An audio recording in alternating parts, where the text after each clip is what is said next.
yo creo que el cine ha sido para mí paralelo a mi vida, un poco, de alguna manera, ¿no?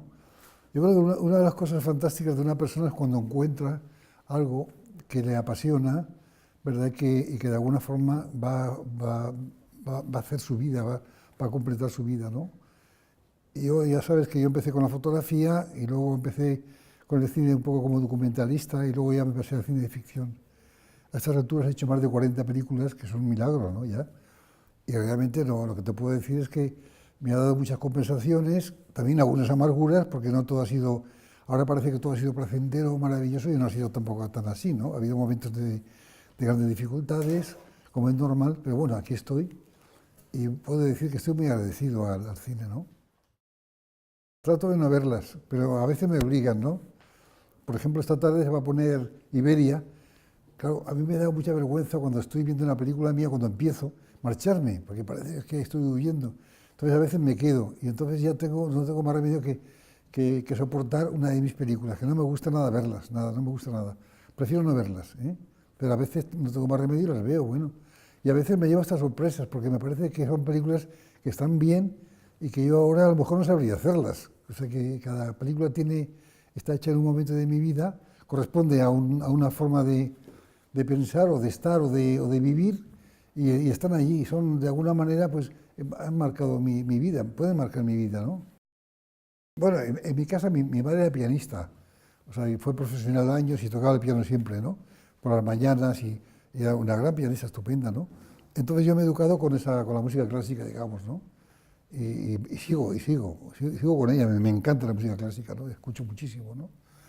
Pero en la guerra, en las calles, en Madrid, sobre todo en Madrid, fíjate, era muy pequeñito, ¿no? Y la posguerra también, se cantaba en las calles, ¿no? O sea, los obreros de construcción, que a lo mejor venían de Andalucía o Extremadura o donde fuera, no sé, venían a Madrid a construir las casas y cantaban, ¿no? Y cantaban flamenco, ¿no? Y cantaban canción española, que se llama canción española, ¿no?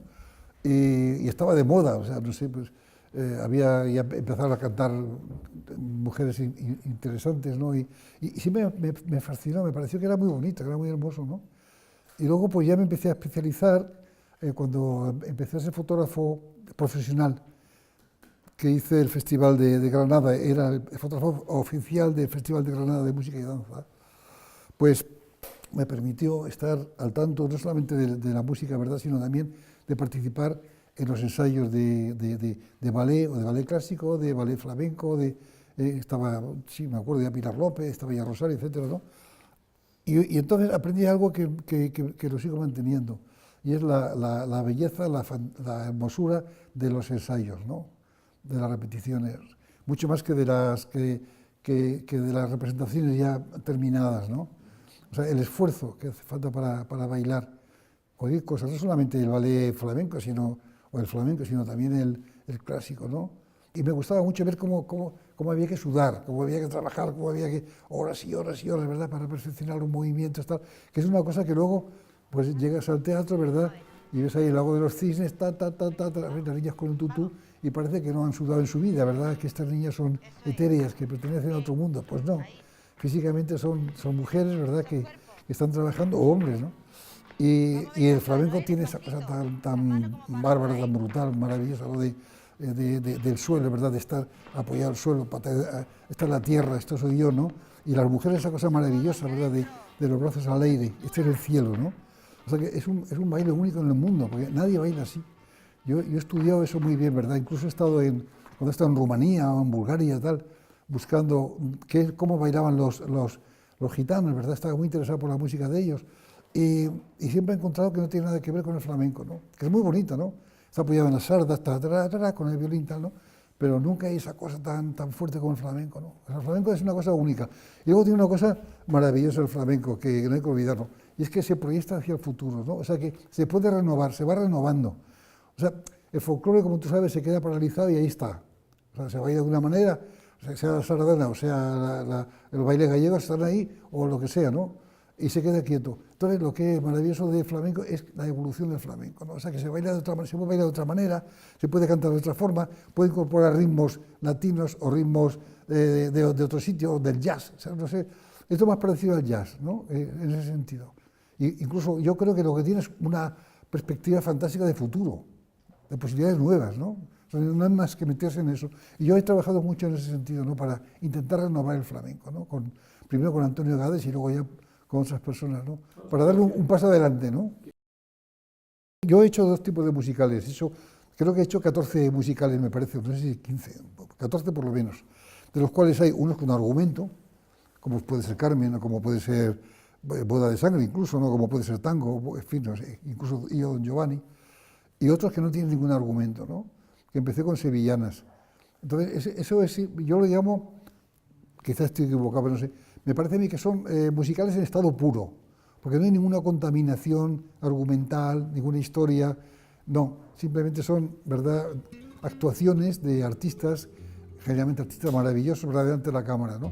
Y yo he estado obligado siempre a ir por delante de ellos también, obligarles a bailar que no bailaban, obligarles a ir por otros caminos que no iban, en muchas ocasiones, ¿no? Y en eso era muy importante también, fundamental, la escenografía, que era muy sencilla, que siempre he hecho con una especie de estructuras metálicas de plastificadas, que se han iluminado o no iluminado, ¿verdad?, proyectado, pero nada, muy sencillo, para poderlas mover y cambiar. Y luego la luz, que es importantísimo tener un gran director de fotografía, porque es fundamental la colaboración.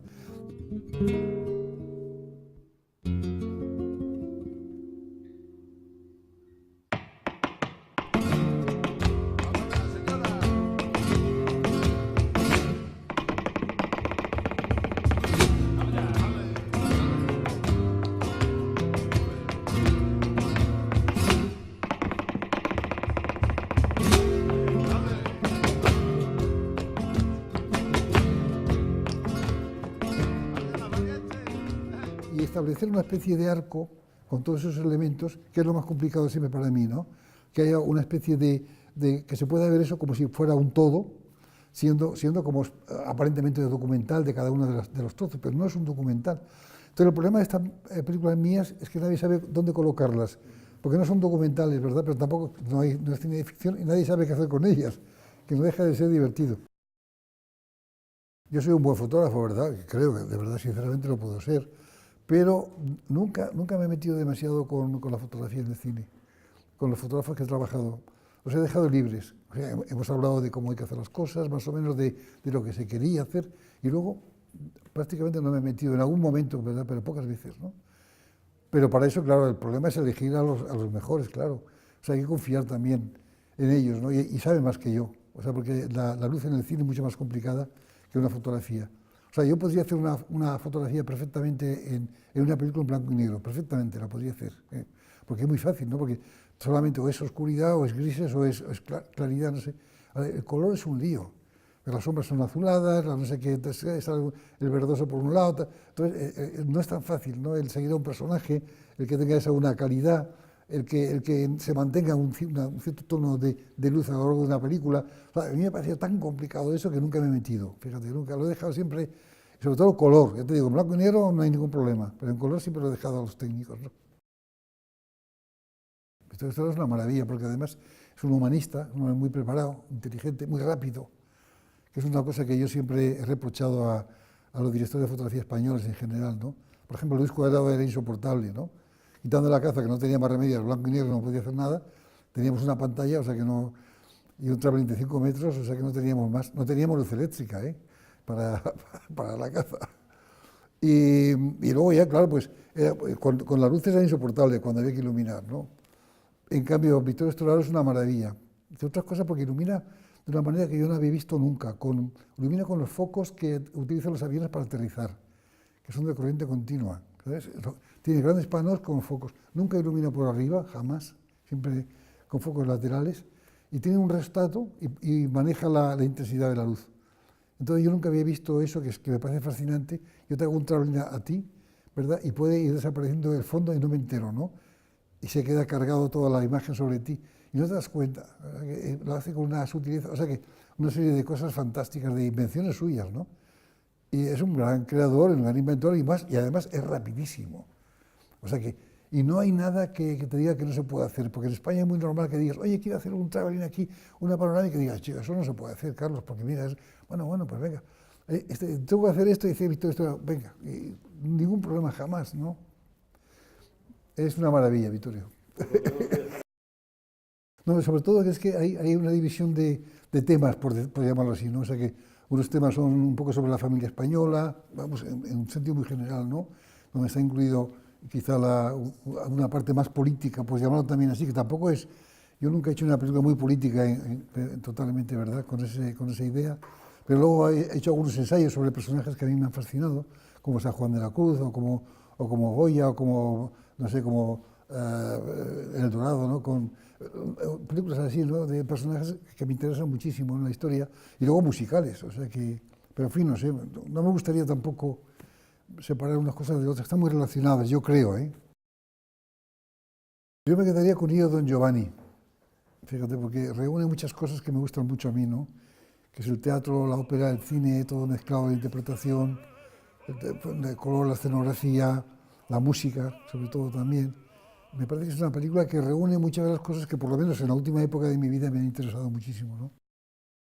No, lo veo como todo, se va quedando en la vida, ¿no? En la vida se va quedando y lo que no puede ser vivir del recuerdo continuamente, me parecería un error, ¿no? O sea, tú vas avanzando, tienes cosas que hacer. Si no tienes nada que hacer, te refugias en el pasado, lo cual es, a mí me parece muy triste, ¿no? O sea, hay directores de cine, lo sé, vamos, que se dedican a ver su obra continuamente, ¿no? Como diciendo, esto lo había hecho yo y tal. A mí me parece inútil, ¿no? Yo creo que es mucho mejor avanzar, estás en el presente y un poco proyectarte hacia el futuro que vas a hacer, ¿no? No lo creo, yo creo que está presente siempre, la guerra española está siempre presente, ¿no? Es inevitable, ¿no? Yo estaba de niño en Madrid, estuve en Barcelona, primero en Valencia y luego en Barcelona, o sea que toda la guerra española, en fin, con la tragedia de la guerra española y sobre todo la posguerra también, que esa, claro, ya era un poco más mayor y la recuerdo todavía como más terrorífica, ¿no? Pero no, es que eso ha marcado mi vida, pero yo creo que ha marcado a este país. Es verdad que ahora le hablas a los jóvenes de la Guerra de España y parece que es una cosa como de la prehistoria, ¿no? Yo a veces cuando hablo con mis hijos me dicen, pero papá, otra vez vas a hablar de la Guerra de España. Digo, no, hijo mío, yo no te hablaré nunca más de esto, ¿no? O sea, parece que es una cosa olvidada, pero que marcó este país de una manera brutal, ¿no? Lo separó en dos grupos enormes, ¿verdad? Y hubo muertes, asesinatos, bestiales, no sé, ¿no? Fue una cosa muy brutal, ¿no? Una guerra civil siempre es una cosa bárbara, ¿no? Y está presente, a veces no está presente en mis películas como Guerra Española quizá, ¿no? Pero aparece a lo mejor, por ejemplo, en Tango, ¿no? Donde aparece una parte dedicada a la represión argentina que es muy similar a la que había en España. O sea que de vez en cuando aparece algo de esto. O incluso en El Séptimo Día, no es la Guerra de España, pero podía ser, ¿sabes?, esa especie de odio que se crea en un pueblo por unos lindes, por lo que sea, por una pequeña cosa, ¿no? Y se mata a la gente entre sí por eso, ¿no? A veces por minucia, por venganza, ¿verdad?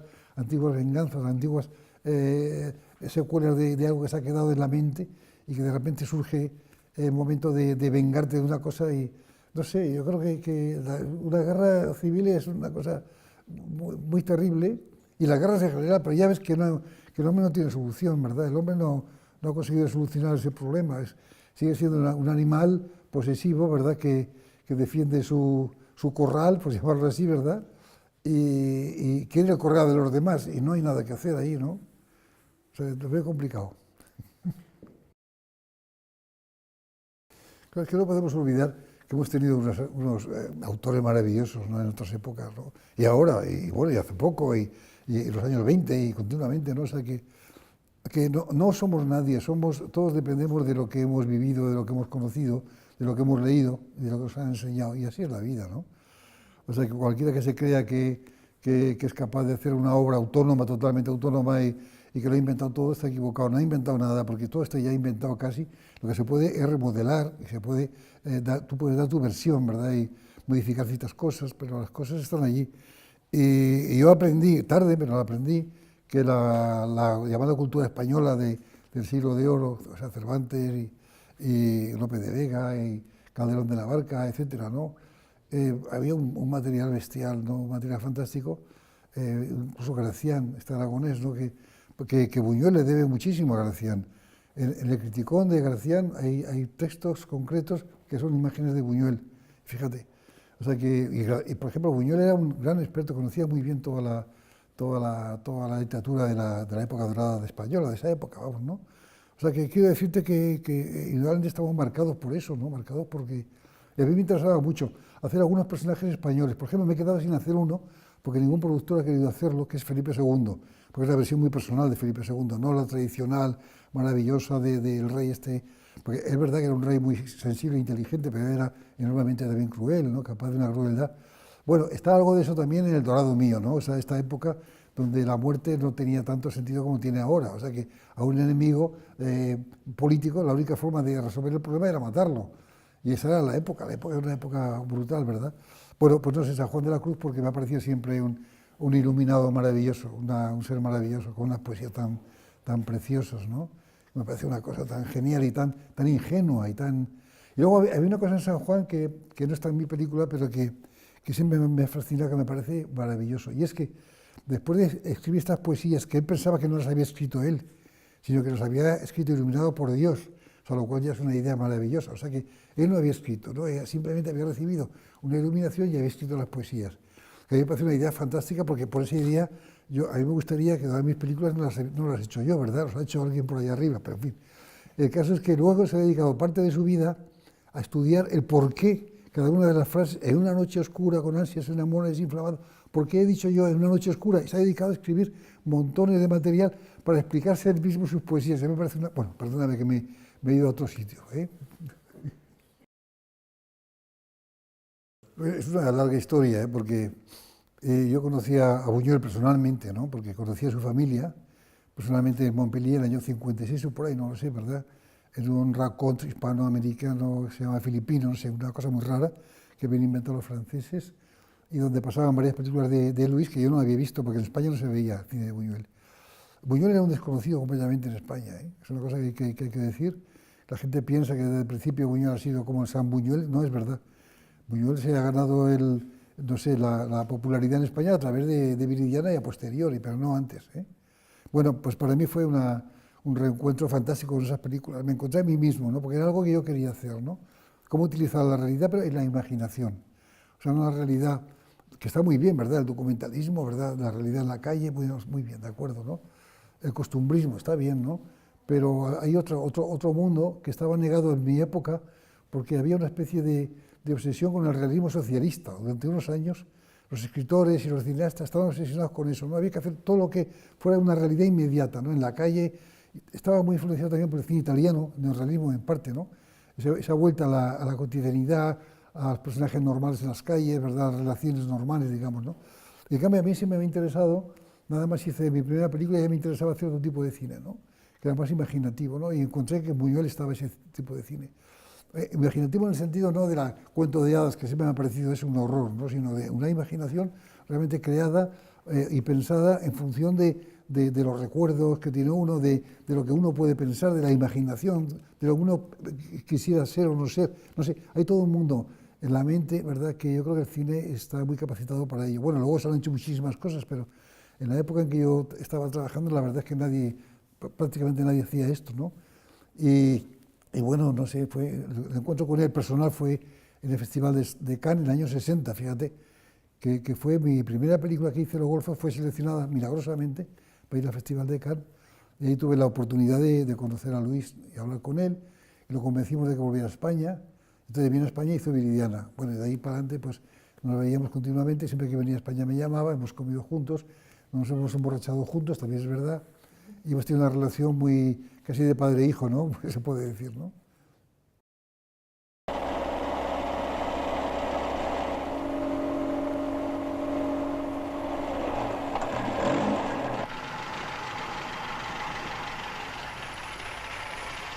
Lo mismo dijiste el verano pasado.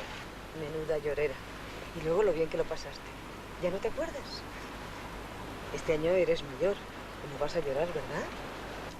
Yo quiero estar con vosotros. No es posible, hijo. Vendremos enseguida a buscarte. Estaba yo viendo una fotografía mía de niño de Barcelona, precisamente, ¿no?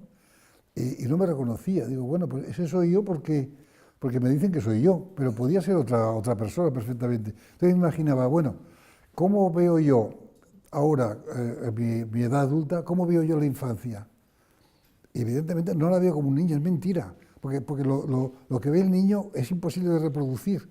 O sea, lo que reproduces es la invención tuya de lo que veías cuando eras niño.